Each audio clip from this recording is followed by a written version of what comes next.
320, 50, tu vois. On a pris 5 cm depuis ce matin. Oh, bah c'est normal, là. Tu me dirais, il rentre encore 30 mètres cubes et puis Oui. on n'en lâche que 16. Oui, mais Le niveau du lac de Pannezières se stabilise.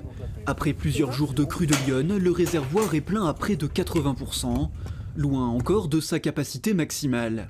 la marge en altimétrie, il nous reste à peu près 3 mètres, ce qui nous fait à peu près 15 millions de mètres cubes en stockage. Tant que l'ouvrage n'est pas rempli, il relâche 16 mètres cubes par seconde quand il a pu en arriver jusqu'à 60 ces derniers jours. Un fonctionnement qui permet d'amortir la montée de l'eau. Décréter toutes les crues pour éviter les incidences à l'aval. Ce sont des débordements qui sont quand même des pics de crue à plus de 60 mètres cubes s'il n'y avait pas eu l'ouvrage. C'est dommageable pour l'aval immédiat de l'ouvrage. Et puis après, ça, par effet de rebond, ça se ressent jusqu'à Paris. Conséquence de précipitations 2 fois plus élevées que la normale en janvier, le réservoir a dépassé son remplissage habituel à cette période, mais il n'est jamais arrivé à Ça a saturation. commencé à monter. Donc on a stocké, on a un excédent de 15 millions. Oui. Un excédent de 15 millions de mètres cubes. On a 15 millions de mètres cubes en plus.